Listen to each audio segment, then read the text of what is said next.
तो ये जो लोगों की एक धारणा है, तो ये वास्तव में मिथ्या धारणा है। अगर आपने अपनी आवाज़ सुनी है, अपनी अंतरात्मा, क्योंकि आप अपना भला आप ज़्यादा कर सकते हैं। मनुष्य अपना शत्रु है और अपना ही मित्र है। शत्रु और मित्र की परिभाषा गीता में इसीलिए दी गई है, आपका दुनिया में कोई मित्र नहीं है। कहते हैं ना कि भगवान की कृपा हो जाए, उन्होंने कहा भगवान की कृपा तो हो जाएगी, पहले तू अपने ऊपर तो अपनी कृपा कर। शुरुआत यहीं से होती है, भगवान की कृपा लास्ट में आती है। जब तुम खुद पे कृपा करोगे कि अरे जीव तू क्यों इनमें घिस पिस रहा है, क्यों समय बर्बाद कर रहा है, चल अपना उद्धार कर ले। कुछ नहीं तो चार नाम कान में पड़ेंगे, आंखों से कुछ अच्छा देखेंगे, कुछ तो होगा। तो जब तक आपकी कृपा नहीं है तो निश्चित जानिए किसी की कृपा नहीं होगी। आपकी कृपा होगी तब ग्रंथ की कृपा होगी, आपकी कृपा होगी, मन लगा के बैठोगे, मन लगा के सुनोगे, तभी ये गीता समझ आएगी। ग्रंथ कृपा होगी, तभी फिर गुरु कृपा होगी, और गुरु कृपा होने से फिर ईश्वर की कृपा है। और आप क्या कहते हैं, पहले ही भगवान की कृपा होगी तो चले जाएंगे। तो वो कहते मैंने तुझे संकल्प की स्वतंत्रता दी, पैर दो दो दे दिए, दो पैर खरीदेगा तो कितने के आएंगे, दो हाथ, दो किडनी, दो कार्निया, दो आंखें, इनको खरीदने जाओ कहीं मिलेंगे क्या। करोड़ों का सामान तुझे दे रखा है और फिर भी कहते भगवान बुलाए तो अब बुलौआ भी वही लगाने जाएंगे, नौआ का काम है क्या उनका। तो सोचो हम लोग कितना दगा कर रहे हैं अपने संग। तुम सोच रहे हो हम कन्हैया के संग कर रहे हैं या हमारे माधव मिशन को दगा दे रहे हो। अरे तुम खुद के दगाबाज हो। जो अपना नहीं हुआ वो किसका होगा। तुम अपने नहीं हो तो किसके हो सकते हो। यही तो विवेक क्या है, यहाँ पर गीता विवेक ही तो देती है। और मैंने कहा ना कि वो ज्ञान भी नहीं दे रही, केवल स्मृति करा रही है।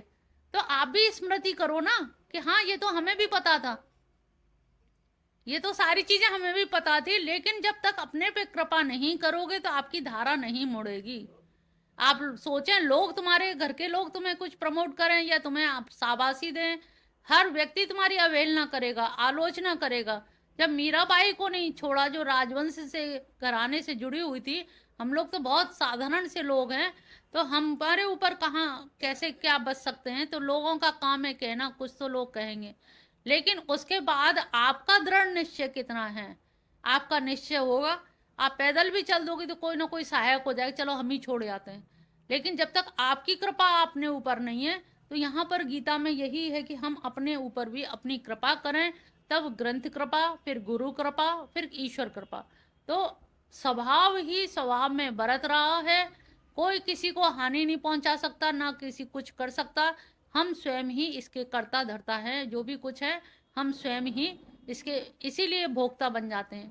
करता है तभी भोगता है, ये कर्ता और भोक्ता का नियम अचल है, अटल है। तो ये भगवान को आप लोग जो कहते हो कि ये भगवान प्रभु सब करा रहे हैं, ये दिमाग से निकाल दीजिए। स्वभावस्तु प्रवर्तते, ये यहाँ पर उन्होंने स्पष्ट कर दिया है कि प्रभु शब्द भी लिया है, ना कर्तृत्व ना कर्माणि लोकस्य सृजति प्रभु। भगवान ना तो मनुष्यों के लिए कर्तव्य कोई कर्तव्य करते हैं, ना करवाते हैं, ना कर्म फल संयोग कराते हैं, सब अपने अपने स्वभाव से बरत रहे हैं। आदते कस्यचित पापम न चैव सुकृत कृतम विभु अज्ञाने में आवृतम ज्ञानम तेन मुहंति जनतव। जो विभु है, व्यापक है, जो सर्वव्यापी है, वो ना तो सुकृत कराता है और ना पाप कराता है। अगर हम ये सोचेंगे भगवान सब करा रहे हैं पाप और पुण्य, कह रहे मुझे सुकृत से भी कोई मतलब नहीं है। और सही बात है, भगवान को तो वैसे भी, कृष्ण भगवान को तो कतई मतलब नहीं है। पाप और पुण्य से देवी देवताओं को तो मतलब हो सकता है, लेकिन भगवान श्री कृष्ण का तो कहते हैं कि पाप और पुण्य भी त्यागने पड़ते हैं। भगवान कृष्ण की शरण में जाने के लिए पाप तो छोड़ने ही छोड़ने, वहां जाने के लिए, उनको पाने के लिए पुण्य भी त्यागने। पुण्य से मुक्ति नहीं होती, पुण्य से स्वर्ग तो मिलेगा, पाप से क्या मिलेगा। तो क्या हो गए दोनों सापेक्ष, दोनों सापेक्ष हो गए ना। स्वर्ग और नरक जब दो चीज हो तो वो सापेक्ष है। और गोलोक धाम दो तो है नहीं। तो गोलोक धाम में अगर आपको कृष्ण की प्राप्ति करनी है तो पुण्य ये मत सोचना कि पाप और पुण्य का अब तो हम मनमानी करें। पाप भी और पुण्य भी इस हद तक करें, इस हद तक मतलब पुण्य करें कि जिससे पाप निषेधित हो जाए, पाप समाप्त हो जाए। लेकिन आप सोचो पुण्य के से हमें फल मिले, तो पुण्य का फल स्वर्ग हो सकता है, भगवान कृष्ण नहीं हो सकते। तो उनके लिए कौन सा कार्य ऐसा किया जाए, तो उन्होंने कहा परम धर्म। परम धर्म क्या है? भक्ति। भक्ति योग को यहाँ पर जैसे ज्ञान योग कर्म योग की बात हो रही है, तो उन्होंने कहा भक्ति योग, जो मेरे भक्त हैं वो ना तो स्वर्ग चाहते हैं और ना नरक चाहते हैं। नरक भी मिल जाए तो दुखी नहीं होते, क्योंकि वो तो वासुदेव सर्वमिति, वो तो अपने कृष्ण में की लीला में मगन रहते हैं, उन्हें कहीं पहुंचा दो। तो वो कहते हैं कि मेरे जो भक्त, जो निष्काम कर्म योगी, जो मेरे ही उसमें भाव में लीन रहते हैं, मेरे ही अर्चन बंधन, मेरी लीला गुणानुवाद करते रहते हैं, ऐसे परम भक्त जो परम धर्म करते हैं, उनके लिए ही गोलोक धाम है। वो उनके लिए पूर्ण की भी गणना नहीं होती।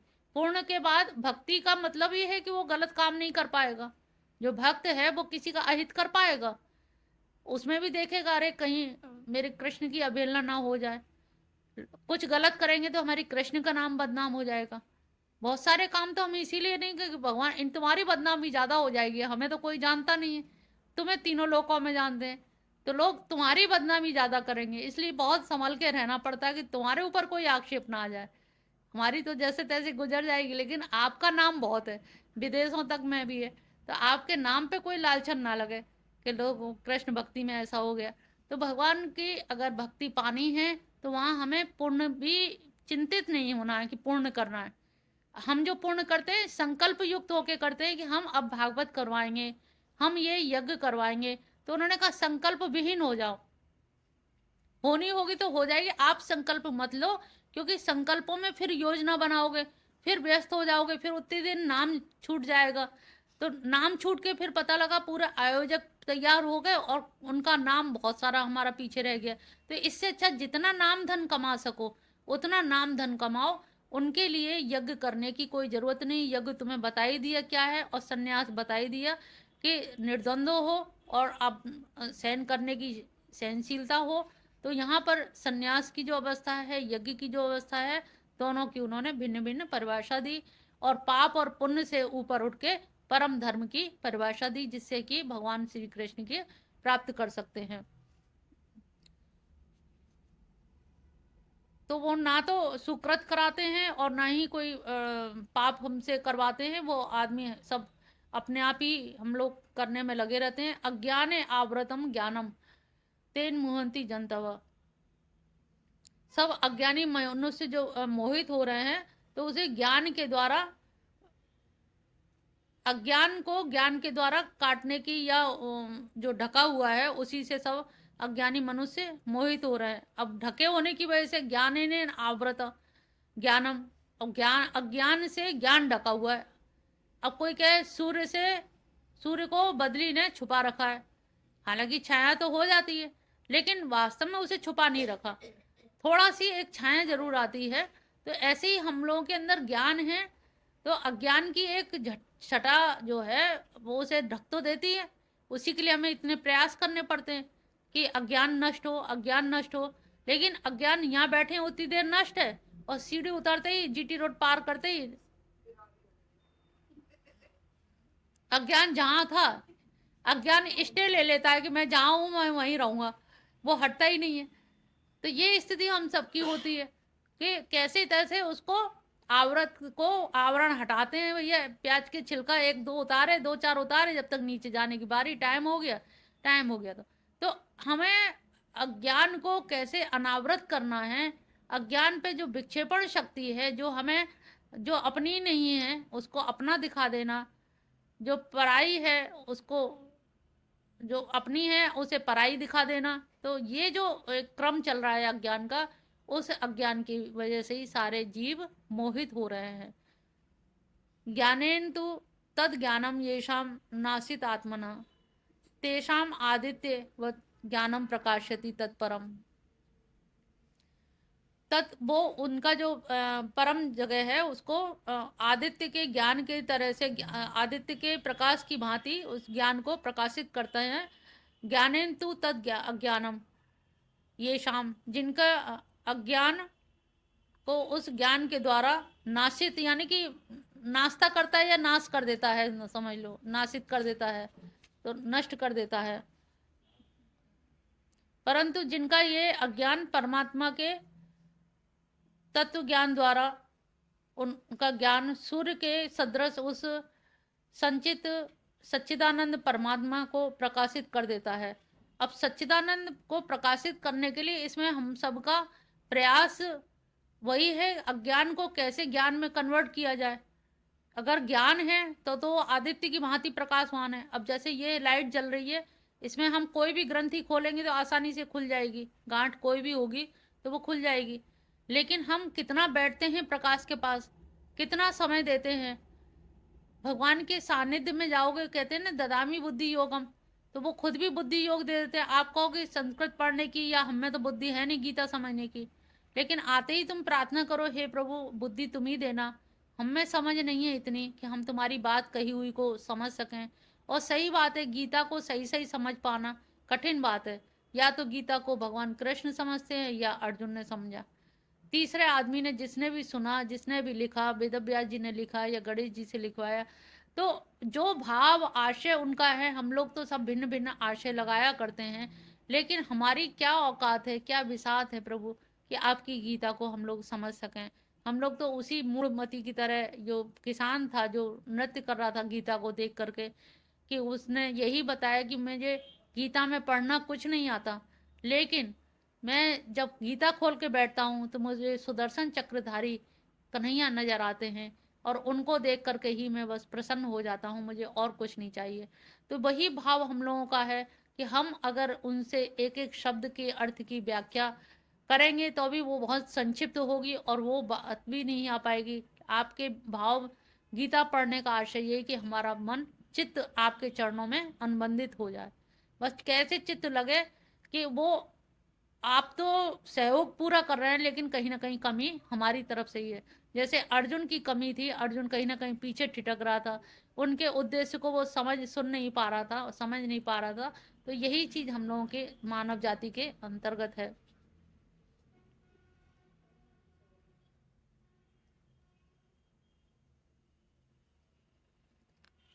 तद बुद्धि तदात्मन तन्निष्ठा निष्ठात परायण गच्छन पुनरपि वृत्तिम ज्ञान धूर्त निर्धूत कलमशा। जिसका मन तद्रूप हो गया है, जिनकी बुद्धि तद्रूप हो गई है, और सच्चिदानंद घन परमात्मा में ही जिनका निरंतर एक ही भाव से स्थिति है, ऐसे तत्परायण पुरुष ज्ञान के द्वारा पाप रहित होकर अपपुनरावृत्ति अर्थात परम गति को प्राप्त हो जाते हैं। अपुनरावृत्ति, यहाँ पर वही परम धर्म की भी बात है। अपुनरावृत्ति, पुनरपि जन्म पुनरपि मरणम पुनरपि जननी जठरे शयनम, बार बार आने जाने का जो चक्कर है वो चक्कर समाप्त हो जाता है। और ये चक्कर कहाँ समाप्त होगा? जब परम धर्म करोगे। स्वर्ग है, स्वर्ग में आपकी चिरस्थाई नहीं है। स्वर्ग भी ऐसे ही यहीं के प्रपंच जगत की तरह से है, जब तक भोग है, शुभ कार्य हैं, जितने पुण्य किए तब तक आपको रखा जाएगा। बताते हैं बहुत से लोग कि वहाँ एक ऐसा पुष्प है या माला है, माला पहनाई जाती है, जैसे जैसे पूर्ण क्षीण होते जाते हैं वैसी वैसी वो कुमलाने लगती है। तो आदमी वैसे ही चिंतित हो जाता है, जैसे हम लोग यहाँ चिंता में हो जाते हैं। तब उसको डर लगने लगता है कि ये पता नहीं कब सूख जाएगी और नीचे जाना पड़ेगा। तो पूर्ण क्षीण है, पूर्ण क्षीण हो जाते हैं, तो उनको फिर इस पुनर्जगत में पुनर् आना पड़ता है। तो अब यहाँ पर क्या कहा है कि जो भगवान का गीता के अनुसार जीवन यापन करेगा वो पुनरावृत्ति को नहीं प्राप्त होगा, यानी कि गोलोक धाम जाएगा, उसको फिर पुनर्जन्म नहीं लेना पड़ेगा। और इसीलिए हम बार बार कहते हैं कि यहाँ पर चेन अगर काट दोगे, श्रृंखला काट दोगे, जो एक में एक फंसी श्रृंखला जो जंजीर बन रही है, उस जंजीर को अगर काट देंगे तो निश्चित जानिए कि हमारी जो पुनर्जन्म की जो वृत्ति है समाप्त होगी, तो इसी जन्म में हो जाएगी। अगर आप इस जन्म में नहीं चौके, अलर्ट नहीं हुए, सजग नहीं हुए, तो आगे पता नहीं मनुष्य जीवन मिलेगा कि नहीं मिलेगा। कुकर सुकर बन गए तो भजन भी क्या नाम भी नहीं ले पाओगे, भौंक ही सकते हो ना। तो आप भौंकना चाहोगे या मंत्र उच्चारण करना चाहोगे? पर उसके लिए तुम लोग कर क्या रहे हो? तो भाई कभी कभी आ गए, कभी नहीं आए, इतनी नागा हो जाती हैं। तो ये भी तो देखो, जिनके लिए समय दे रही हो वो तुम्हारा कोई नहीं होगा, समझ लो। सब शमशान घाट पे तुरंत पहुंचा के आएंगे, टाइम देखेंगे 5 से ज्यादा ना बज जाए, सांझ ना हो जाए, अंधेरा ना हो जाए। तो जिनके लिए समय दे रहे हो, या अपने आप से प्रश्न किया करो, हम किसके लिए कर रहे हैं? कौन है तेरा मुसाफिर जो यहाँ ठहरेगा तू? तो ये ज्ञान होना कि सब कुछ यही है, लेकिन उनको मानना और जानना तो है, ये सब जानते हैं, लेकिन मानना बहुत कठिन है। ये मानना आ जाए तो आपका जीवन सही बता रहे हैं, इसी जीवन में निकल जाओगे तो निकल जाओगे पार, और नहीं पार निकले तो फिर नहीं है। यहाँ तो बुला बुला के सुनाई जाती है कि भैया आ जाओ, भैया आ जाओ, बुला बुला के। राजेश्वरी जी इतना प्रयास करती हैं कि लोगों को एक एक को फोन कर करके बुलाती हैं। तो उसमें क्या है कि पूर्ण कार्य में भागीदारी तुम भी करो, तुम भी करो, ये भी बहुत पूर्ण कार्य है। फोन करके बुलाना कि भाई तुम आके सुन जाओ, जिससे तुम्हारा कल्याण हो जाए। ये क्या है, लोकहित में ही है ये कार्य। आपके आने से उनको क्या मिलेगा? लेकिन फिर भी एक ललक है कि नहीं, सबको फोन करना है। तो ये कम बात नहीं है कि शुभ कार्य में प्रेरित करना, शुभ कार्य के लिए लोगों को आगाह करना, लोगों को बुलाना, और सबको मिलाए समेटे रखना। तो ये बहुत बड़ी बात है।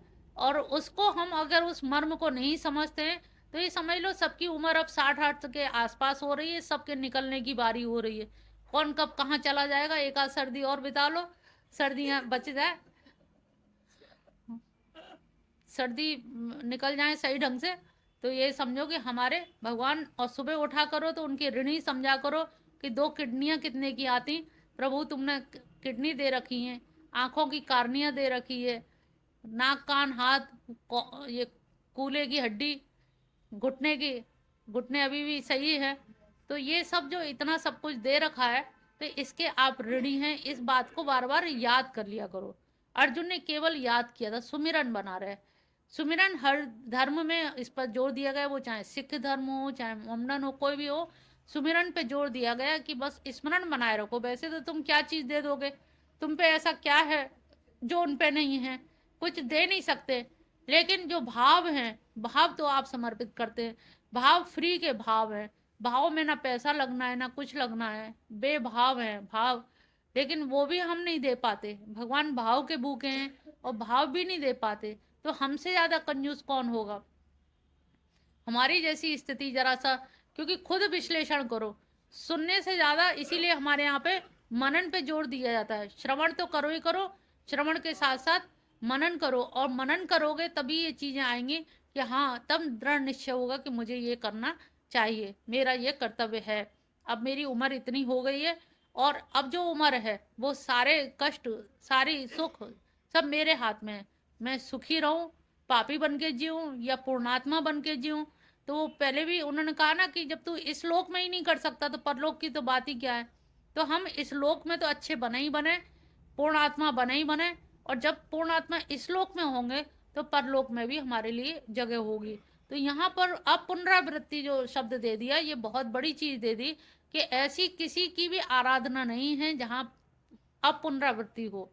तो भगवान कृष्ण की, इसीलिए वहां पर कृष्ण को ब्रह्म कहा गया कि सारी पावर्स, सारी चीजें इनके हाथ में हैं, इनके उसमें हैं कि अगर ये चाहेंगे, अगर इनकी कृपा हो गई, अगर, और कृपा क्या है, हम में इतनी पात्रता आ जाए, अगर पात्रता आ जाएगी तो भगवान कहते हैं मैं खुद वरण करता हूँ जीव का, और किस जीव से उसको भक्ति मार्ग मिलना है। हम जो यहाँ भक्ति कर रहे हैं तो वो भक्ति व्यर्थ नहीं जाएगी, वो अगले जन्म अगर हुआ बाई चांस, तो वो पुनः फिर वहीं से भक्ति की शुरुआत होगी।